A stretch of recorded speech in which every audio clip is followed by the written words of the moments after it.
from a real nigga. I swear to God, you know it's death before the sun is in my fucking heart. What type of big meat? What's good with it, y'all? What's good with it, y'all? It's your boy, the one and only King Ty, and I'm back with another exclusive BMF video. Now, this video right here is just a rare clips from the BMF documentary, The Rise and Fall of BMF. Make sure y'all like, share, and subscribe.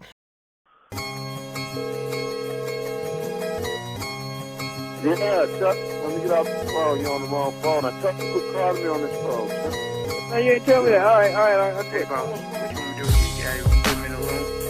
Take him to the house and then call me when they get to mine. I already got me already, bro. Oh, I don't know how to tell you, but I got this motherfucking stuff like a motherfucking baked potato. do what you gotta do. Get out the here so you can breathe. But being humble, man. Humble got me fucked over.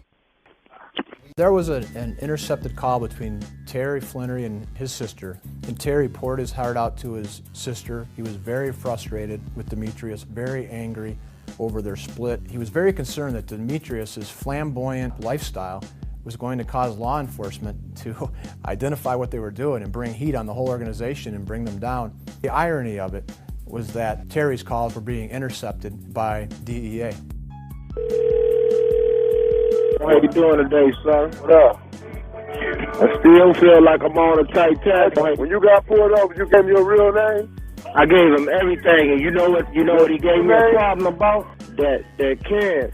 What can? About over there. About that other situation. Yeah, that's what they said. They sent the people to the house about that. Yeah, because he went real crazy over that, too. But he was mad because he couldn't find nothing. That's why he did that, too. All right, so I know what to do for that. Okay, thank you, sir. All right.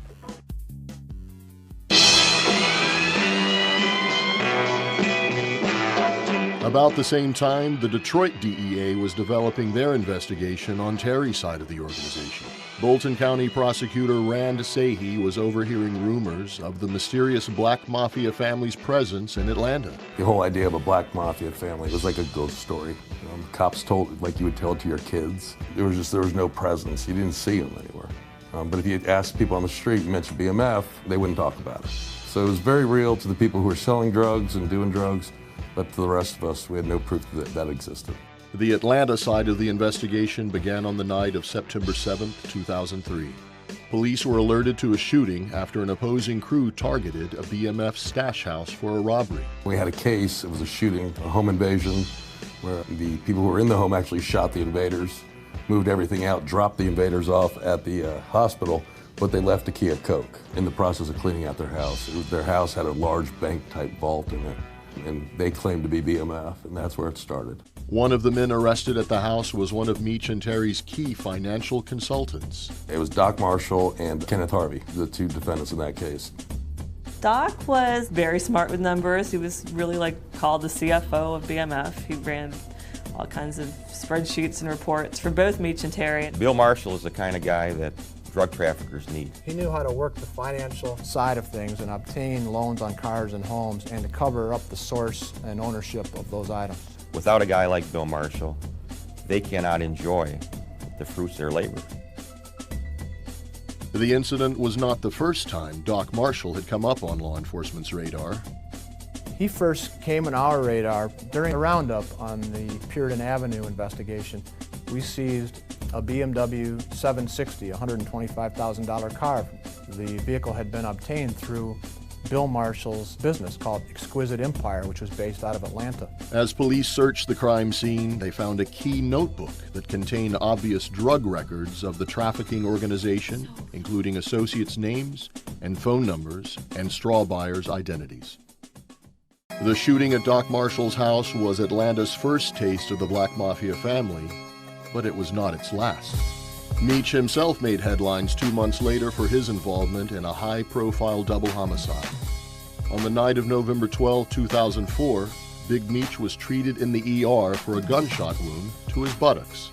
Earlier that night, there was a shootout outside of Club Chaos, a hot nightclub in Atlanta. One of the men killed at the club was P. Diddy's bodyguard, Anthony Wolf Jones. Wolf was a well-known guy here in New York who was very much a street guy, and Wolf was one of these guys that you really would mess around with. You know, he had a very quick temper.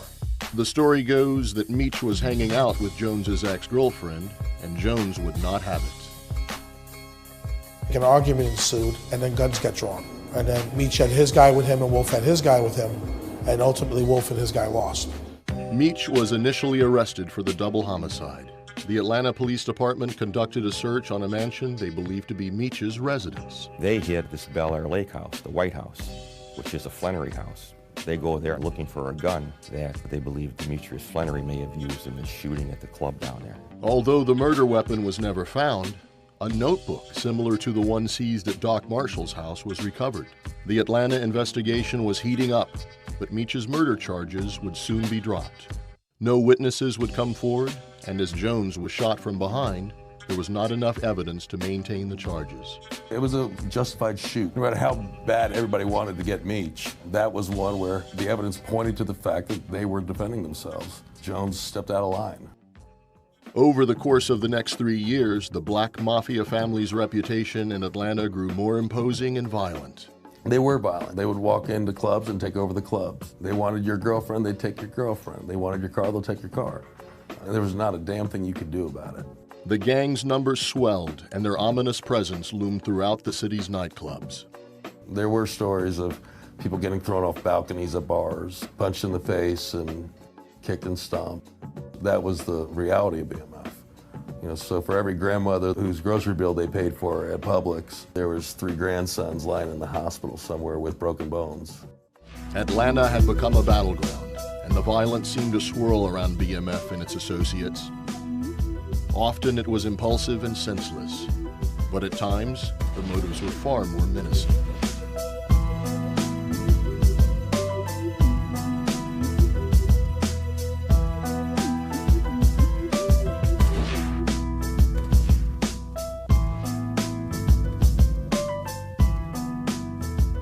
I got some shit that'll stand you up, and I got some shit that'll take your life in this motherfucker. Nigga, this that 357, nigga, that Trey Pound, nigga, Magnum, nigga, with a lot of gunpowder behind each shot. It's that shit that's gonna blow you about 4 feet back, nigga. I only got 6 of these shots. I only need 1.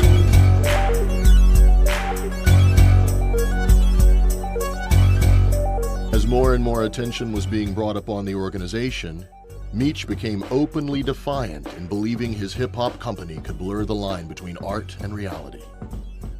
Probably no secret to them that we were after them. They thought they were untouchable, and they were taunting us. Blue, man, this man is interfering with my business. You need to get down here and talk to this man. I don't know what's going on. I'm trying to count this. I don't know why somebody let him in the room to see what's going on anyway, man. In 2004, he even commissioned billboards in Atlanta claiming the world was BMF's, a throwback to Scarface's mantra. The billboards was when it was enough was enough. That billboard was always a bone of contention with the district attorney himself. The fact that they could just be so out there. He was very determined, and so he took the handcuffs off of us. Meech was put under constant surveillance, and an Atlanta-based task force was assigned to topple the family. They used similar strategies of the Detroit DEA and got a wiretap on a low-level dealer. Once the wires were running, they were manned 24/7. I don't believe that we ever came off of them. And then a lot of the agents, Chip Cook, Mike Hannon, these guys would come in when they weren't scheduled, just to go back through and review. They put the case together. Their diligence paid off, and they were able to spin up several times all the way up to a high-level BMF manager favored by Big Meech himself. They would watch The Wire on HBO, and they would talk about it. And we'd sit there white-knuckled, the episodes where they would throw all the burners away, and they would talk about, good things these idiots down here don't know how to wiretap. Or, or they get paranoid and go, let's just text. Or they say, call me on this number. Talk about, kilos of cocaine, being like, hey, did you pick up the trees? I got 50 trees sitting in my car. They gave us a blueprint to what they were going to do every time.